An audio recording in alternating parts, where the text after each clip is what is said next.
ഈ നുഴഞ്ഞ് കയറിയവരെക്കുറിച്ചുള്ള വിവരം നമുക്ക് കിട്ടുന്നല്ലോ, ആർമിക്ക് കിട്ടുന്നുണ്ട്. അപ്പോൾ അതിനുശേഷം നമ്മൾ പെട്രോളിയം പാർട്ടിയെ വിടുകയാണ് ചെയ്യുന്നതെന്നാണ് വായിച്ചിട്ടുള്ളത്. ആദ്യത്തെ പെട്രോളിയം പാർട്ടി പോയി നമുക്ക് പൂർണ്ണമായിട്ടും അവരെ നഷ്ടമായി.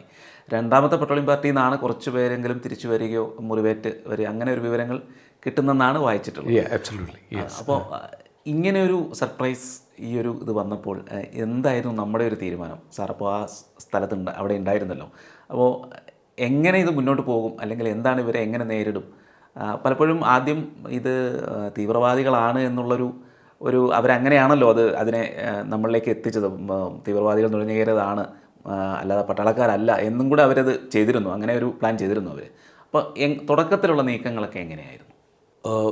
മെയ് മാസം 3-ാം തീയതി അപ്പോൾ ബട്ടാലിക് സെക്ടറിൽ ഉള്ള ഒരു താഷി നാംഗ്യാൽ എന്ന് പറയുന്ന ഒരു ഷെപ്പേഡ് വന്നിട്ടാണ് അവിടുത്തെ ആർമി അതോറിറ്റിയോട് പറയുന്നത്, ഞാനിങ്ങനെ അപരിചിതരായ കുറച്ച് പേരെ ഇങ്ങനെ കണ്ടു, നിങ്ങളൊന്ന് അന്വേഷിക്കുന്നു. അപ്പോൾ ആർമി അതത്ര സീരിയസ് ആയിട്ട് എടുത്തില്ല. പിന്നീട് മെയ് മാസം 7-ാം തീയതി കാർഗിലുണ്ടായിരുന്ന നമ്മുടെ അമ്മുനേഷൻ ഡെപ്പോ, അതിൻ്റെ മീതെ പാകിസ്ഥാൻ ഷെല്ല് ചെയ്ത് ഈ 1-to-1 ഇൻഫൻട്രി ബ്രിഗേഡിൻ്റെ കംപ്ലീറ്റ് അമ്മുനേഷൻ സൂക്ഷിച്ചിരുന്ന ആ അമ്മുനേഷൻ ഡംപ് ബ്ലാസ്റ്റ് ചെയ്തു. പിന്നീട് 3 ദിവസം കഴിഞ്ഞപ്പോൾ കാർഗിൽ ട്രാൻസിറ്റ് ക്യാമ്പിൻ്റെ മീതെ അവർ ഫയർ ചെയ്തു. റൈറ്റ്, അതും നിശേഷം നശിച്ചുപോയി.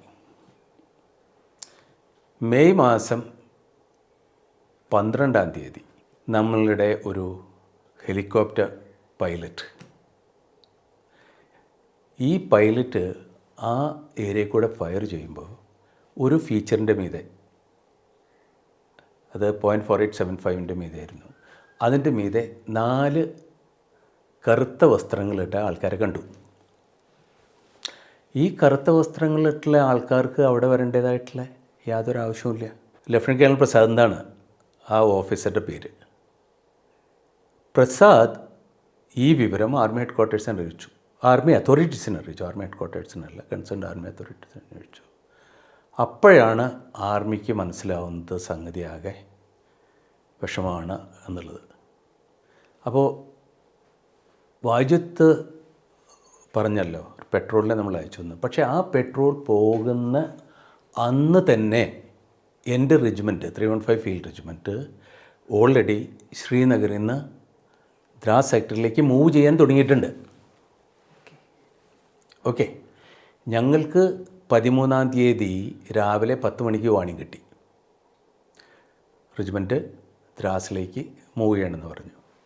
വൈകുന്നേരം ഒരു 4:30 മണിയാകുമ്പോഴത്തേന് ഞങ്ങൾക്ക് എക്സിക്യൂട്ടീവ് ഓർഡർ കിട്ടി.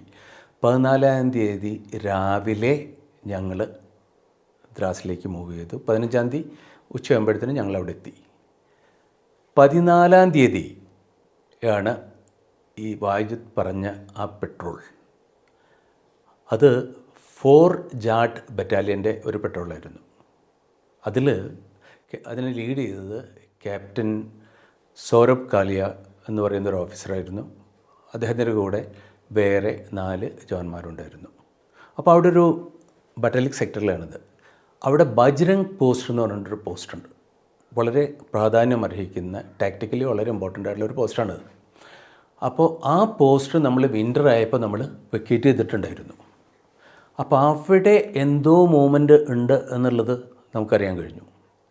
അപ്പോൾ ആ പോസ്റ്റിൽ എന്താണ് നടക്കുന്നതെന്ന് അറിയാൻ വേണ്ടിയിട്ടായിരുന്നു സൗരഭ് കാലിയയുടെ ഈ പെട്രോളിനെ നമ്മൾ അങ്ങോട്ട് അയച്ചത്. ഒട്ടും പ്രതീക്ഷിക്കാത്ത ഒരു ആക്രമണമായിരുന്നു അവരുടെ മീതെ നടന്നത്. അങ്ങനെ സൗരഭ് കാലിയയും അദ്ദേഹത്തിൻ്റെ കൂടെ ഉണ്ടായിരുന്ന 4 പട്ടാളക്കാരും പിടിക്കപ്പെട്ടു. അവരെ പിന്നീട് വളരെയധികം ടോർച്ചർ ചെയ്തു, അവരുടെ ഡെഡ് ബോഡി നമുക്ക് കിട്ടിയിട്ടുണ്ടെന്നുള്ളതൊക്കെ എല്ലാവർക്കും അറിയുന്നതാണ്.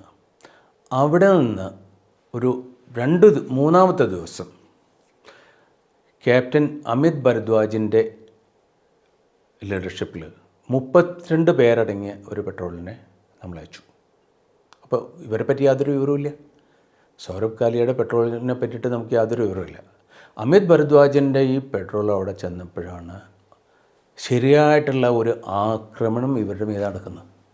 ഇവരെ ശരിക്കും പാകിസ്ഥാനികൾ വളഞ്ഞു. റെഗുലർ പട്ടാളക്കാരായിരുന്നു അവർ, വളഞ്ഞിരുന്നവർ.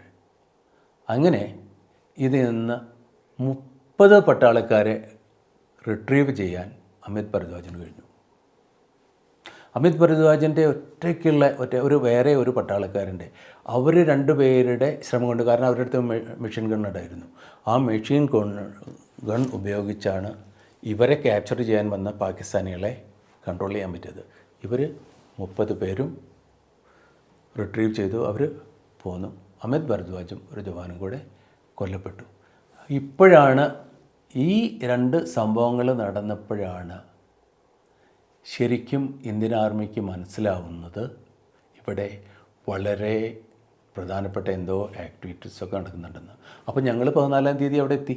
14-ാം തീയതി അവിടെ എത്തി. 15-ാം തീയതി മുതൽ ഞങ്ങൾ ഫയർ ചെയ്യാൻ തുടങ്ങി. ഇൻഫാക്ട് 15-ാം തീയതി രാവിലെയാണ് ഞങ്ങൾ എത്തിയത്. 15-ാം തീയതി മുതൽ നമ്മുടെ ഫയറിങ് ആരംഭിച്ചു. അപ്പോൾ ഫയറിങ് ആരംഭിച്ചവർക്ക് കഴിഞ്ഞപ്പോൾ പിന്നെ നമ്മൾ ഇവരുടെ മീതെ ഓപ്പൺ അപ്പ് ചെയ്തപ്പോൾ അവരെല്ലാ ഭാഗത്തു നിന്നും നമ്മുടെ മീതേക്ക് ഫയർ ചെയ്യാൻ തുടങ്ങി. അപ്പോഴാണ് ഇതിനെ പറ്റിയിട്ടുള്ള ശരിയായിട്ടുള്ളൊരു വിവരം. അപ്പോഴും ഒരു ഫുൾ ഇൻഫർമേഷൻ ഇന്ത്യൻ ആർമിക്ക് കിട്ടിയിട്ടില്ല.